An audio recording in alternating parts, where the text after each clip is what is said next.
سبحان اللہ، کیا تسلی کی بات اللہ نے فرما دی۔ تو غور کیجئے کہ ان 4 آیات میں اللہ تعالیٰ نے کام مضمون کو کیسے سمیٹ دیا۔ وَالضُّحَىٰ وَاللَّيْلِ إِذَا سَجَىٰ، اے محبوب صلی اللہ علیہ وسلم، آپ کے چمکتے چہرے کی قسم، آپ کی سیاہ زلفوں کی قسم، ما ودعک ربک وما قلی، تیرے رب نے تجھے چھوڑا بھی نہیں، تجھ سے منہ موڑا بھی نہیں۔ وَلَلْآخِرَةُ خَيْرٌ لَكَ مِنَ الْأُولَىٰ، اور آپ کا تو آنے والا وقت گزرے ہوئے وقت سے زیادہ بہتر ہوگا۔ پھر رب کریم نے آگے ایک اور بات فرما دی جس نے بات کو اور رنگ دے دیا۔ ارشاد فرمایا وَلَسَوْفَ يُعْطِيكَ رَبُّكَ فَتَرْضَىٰ، تیرا رب تجھے اتنا دے گا کہ تو راضی ہو جائے گا۔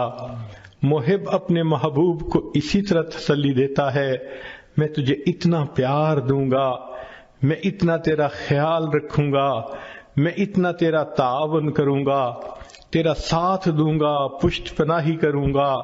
وَلَلْآخِرَةُ خَيْرٌ لَكَ مِنَ الْأُولَىٰ، ایک تو آنے والا وقت گزرے وقت سے بہتر ہوگا، اور دوسرا وَلَسَوْفَ يُعْطِيكَ رَبُّكَ فَتَرْضَىٰ، تیرا رب تجھے اتنا دے گا کہ آپ راضی ہو جائیں گے۔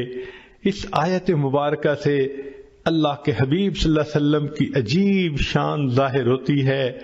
ساری دنیا کو دیکھ لیجئے، اللہ کی رضا حاصل کرنے میں سرگرم ہے۔ جس کو دیکھو اللہ کو راضی کرنے کے لیے کوئی سجدے کرتا ہے، کوئی قرآن پڑھتا ہے، کوئی روزے رکھتا ہے، کوئی مجاہدے کرتا ہے، کوئی رات اٹھ کے تہجد پڑھتا ہے، کوئی تسبیحات پھیرتا ہے، کوئی تنہائی میں بیٹھ کے رب کے سامنے ہاتھ اٹھا کے دعائیں مانگتا ہے۔ جس مرد کو دیکھو، جس عورت کو دیکھو، ہر کوئی اللہ کی رضا چاہتا ہے۔ اللہ ہم آپ کو راضی کرنے کے لیے چاہتے ہیں۔ انبیاء کرام کی زندگیوں کو دیکھو، آدم علیہ السلام نے کہا ربنا ظلمنا انفسنا، اس لیے کہ وہ اللہ کی رضا چاہتے تھے۔ نوح علیہ السلام نے طوفان کی حالت میں اللہ کی رضا مانگی، یونس علیہ السلام نے مچھلی کے پیٹ میں اللہ کی رضا مانگی، ایوب علیہ السلام نے بیماری کی حالت میں اللہ کی رضا مانگی، ابراہیم علیہ السلام نے اپنے بچوں کو، بیوی کو ایک وادی غیر ذی زرع میں چھوڑ کر اس سے اللہ کی رضا مانگی، یوسف علیہ السلام نے جیل میں جا کر مشقتیں اٹھا کر اللہ کی رضا مانگی، یعقوب علیہ السلام نے بیٹے کی جدائی پہ صبر کیا، اللہ کی رضا مانگی، موسیٰ کلیم اللہ نے کوہتور پہ جا کر اللہ کی رضا مانگی۔ جس کسی کو دیکھو اللہ کی رضا کا طلبگار ہے۔ سبحان اللہ، اللہ کے حبیب صلی اللہ علیہ وسلم کی کیا شان ہے۔ اللہ فرما رہے ہیں وَلَسَوْفَ يُعْطِيكَ رَبُّكَ فَتَرْضَىٰ، میرے محبوب صلی اللہ علیہ وسلم، رب تجھے اتنا دے گا کہ تو راضی ہو جائے گا۔ آج ولی کو دیکھو، ابدال کو دیکھو، کسی قطب کو دیکھو، غوث کو دیکھو، ہر کوئی اللہ کی رضا کا طلبگار ہے۔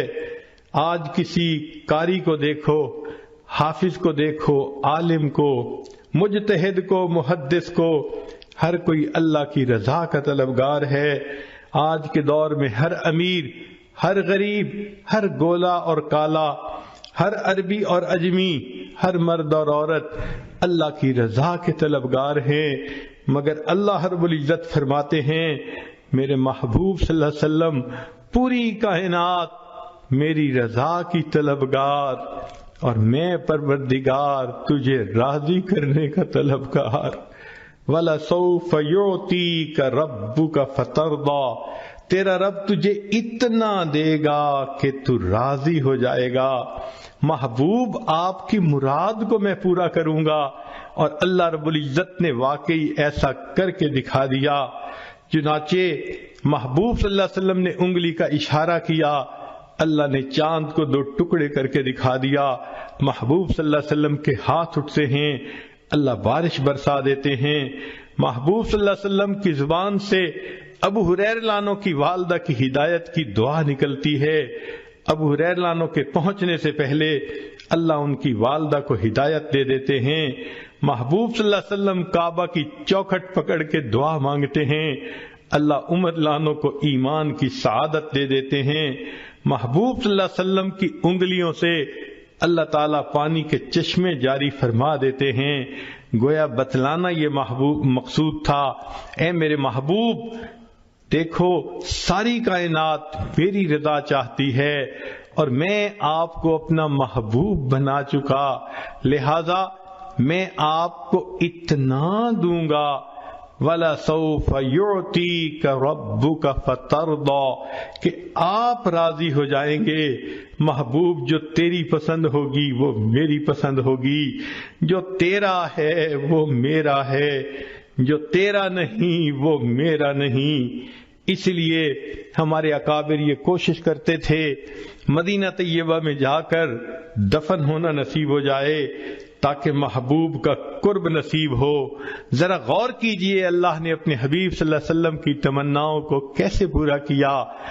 ایک نماز 4 رکعت کی ہے، 2 رکعت پڑھی، اللہ رب العزت نے نماز کے ختم ہونے کا انتظار نہیں کیا، عین دوران نماز میں وحی فرما دی، اب آپ کے لیے قبلہ کو ہم نے تبدیل کر دیا گیا۔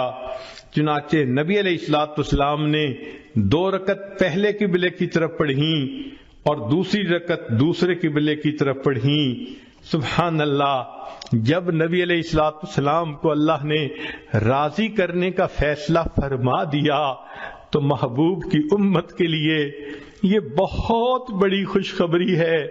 نبی علیہ الصلوۃ والسلام پر جب یہ آیت اتری تو محبوب صلی اللہ علیہ وسلم نے فرمایا کہ اللہ تعالیٰ نے فرمایا ہے میں تجھے راضی کر دوں گا۔ فرمایا میں اس وقت تک راضی نہیں ہوں گا جب تک میرا آخری امتی بھی جنت میں داخل نہیں ہو جائے گا۔